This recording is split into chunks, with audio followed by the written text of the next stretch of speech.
There are many questions in the Scriptures, but Pope St. John Paul II said that out of all of the questions that are asked in the Scriptures, he said there are two which are most important for every single human person.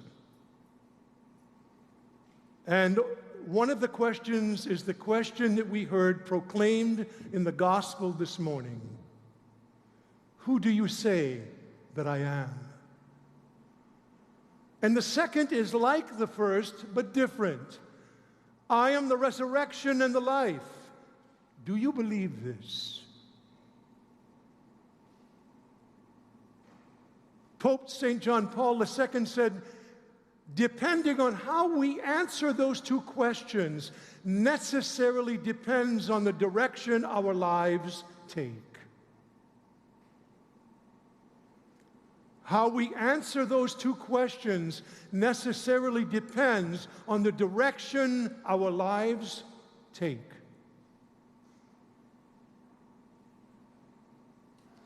And so Peter answers the question this morning, who do you say that I am, after having revealed the truth to him by the Father that Jesus is the Christ. He said, I say you are. I say you are. That response is a response of faith.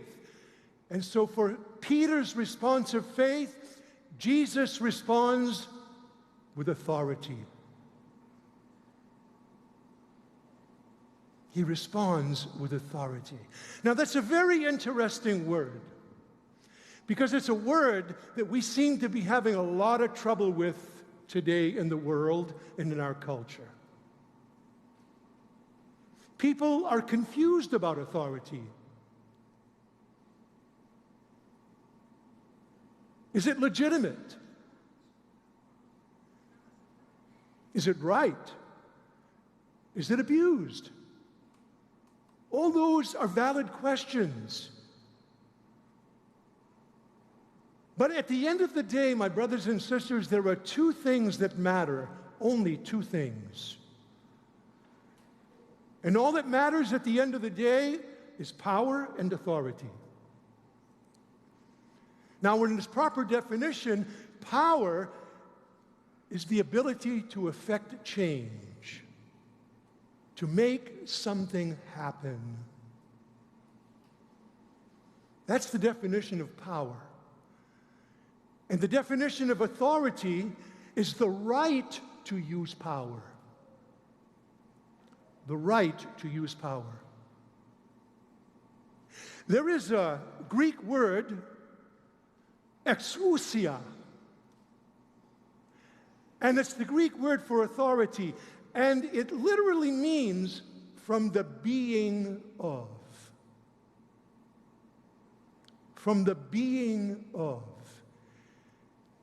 And so when Peter responds in faith, Jesus responds with exousia. He responds from the very being of God. He says, I will build my church. And so when you have power and you have authority, you say something and it happens.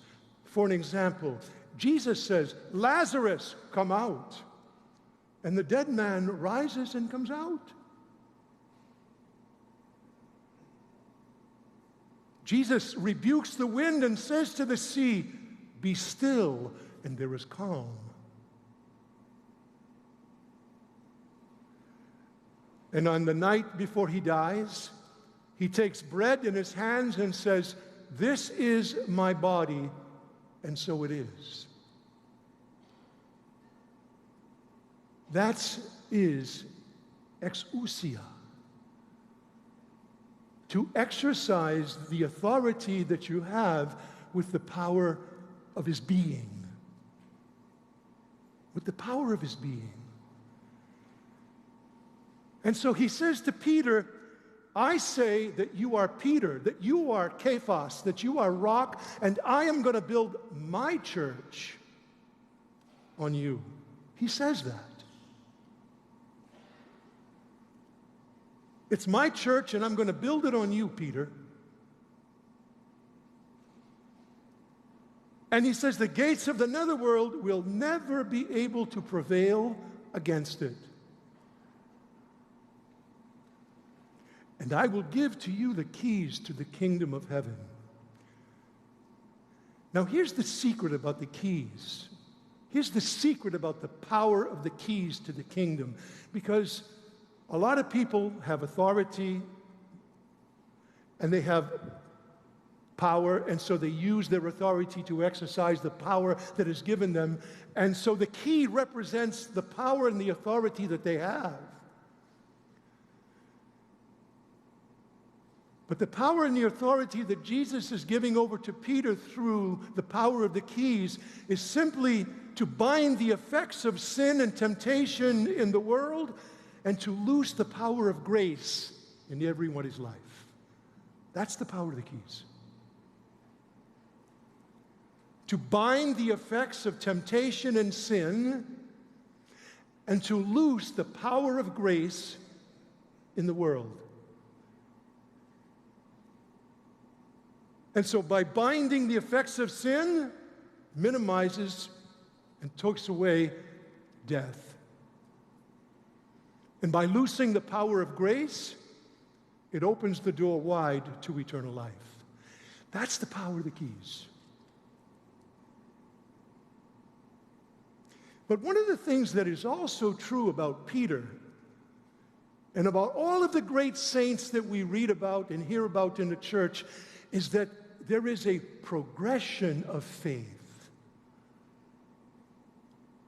You see, because one of the things that you see in Matthew's gospel is that immediately following Peter's proclamation that Jesus is the Messiah, and Jesus reveals what his mission is about, that he is going to head to Jerusalem and he's going to suffer and die. Peter says, "Oh no, I'm not going to let that happen." And so he goes from being a hero to a zero. Because Jesus says, "Get behind me, Satan." You are not thinking as God thinks, you are thinking as people think. My ways are not your ways. And so one of the things that you see in the life of Peter and in all of the apostles and in every great saint and in my life and in yours, that there is a journey of faith.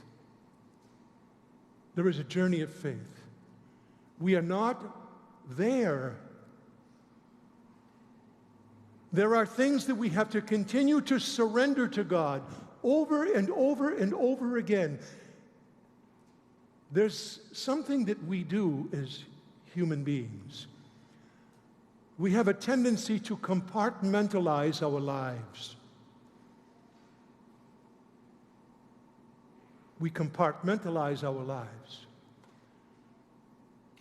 I act this way here, I act this way over here, I act this way over here and over here and over here because these are different situations and circumstances and they require different responses.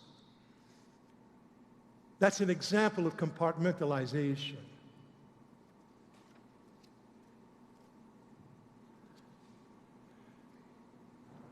Who do you say that I am?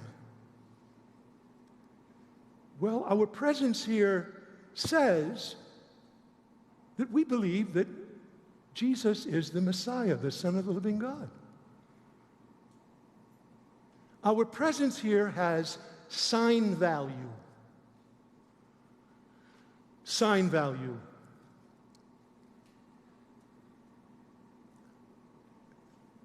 So who is the God and Lord of my life? Well, it all depends. What part of my life you're talking about? Who's the God of my private life? You know, when nobody else is watching. Like when I'm on the internet at 2 a.m. in the morning. You know what I'm saying? You know, there's the coronavirus is not the only pandemic that we're dealing with right now. There's another pandemic. It's called pornography.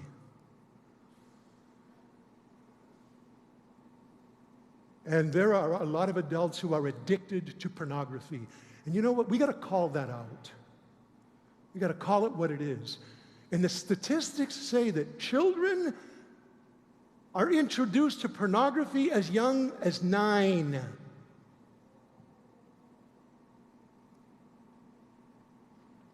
Who is the Lord of my private life? See? Who's the Lord of my political life? Oh, there's a big one. There's a big one. See, this is what I personally believe, but I would never impose that on you. What the heck is that? What is that? Who am I voting for? Who are you? What do you stand for? Who's the Lord of my political life?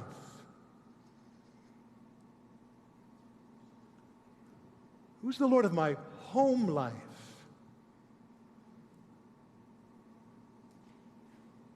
Do I act one way with my friends and act another way at home with my wife or my husband, my children?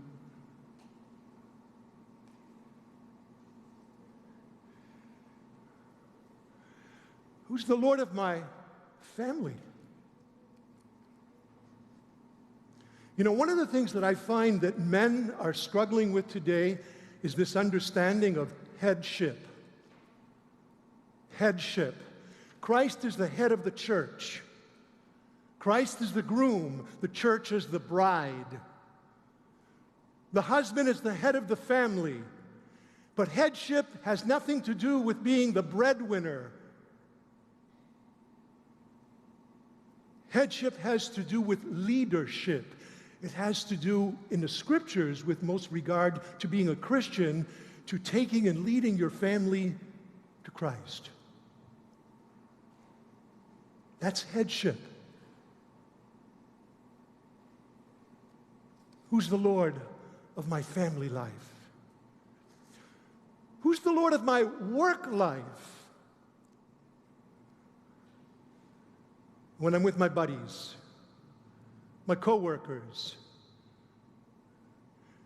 and the inappropriate jokes are being told, and the inappropriate language is coming out. Who's the Lord of my work life? Who is the Lord of my extracurricular life?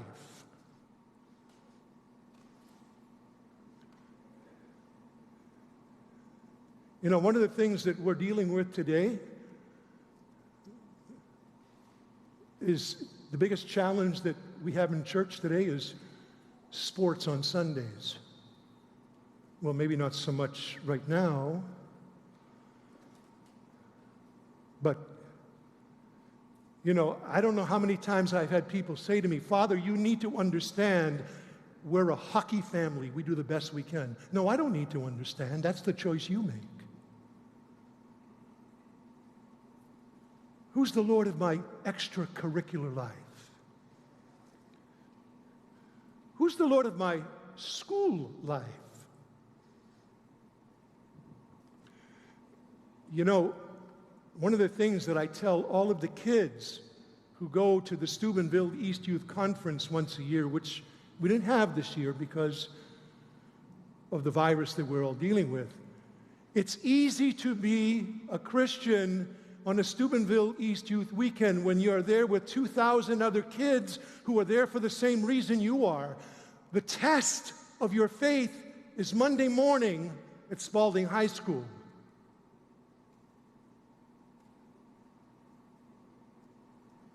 The test of your faith is Monday morning at Spalding High School.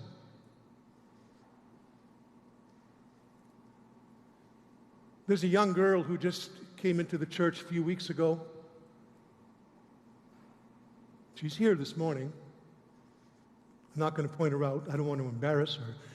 But to choose to become Catholic cost her all of her former friends. One by one, they dropped her like a bad habit. She made a choice for Christ, and it cost her.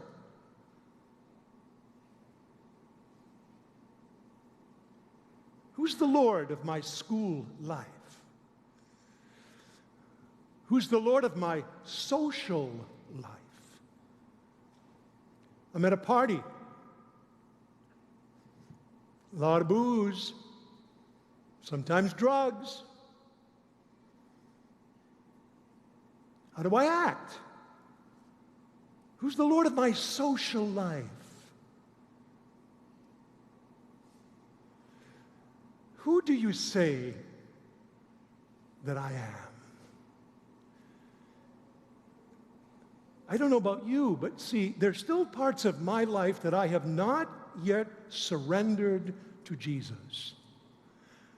For whatever reason, be it because I'm afraid, or because I'm not yet ready to give that up, because of whatever reason, I have compartmentalized that part of my life. Whatever it is, in my life or yours, that I've not surrendered to Christ, that needs to happen to make me ready for heaven. Jesus built his church on Peter. So when Pope Francis speaks in matters of faith and morals, we have a duty and an obligation to listen to him. He does not speak on his own. When Bishop Labashi speaks in matters of faith and morals, we have a duty and an obligation to listen to him. He does not speak on his own. Jesus was clear. He said to the apostles, "Whoever hears you, hears me. Whoever does not hear you, does not hear me."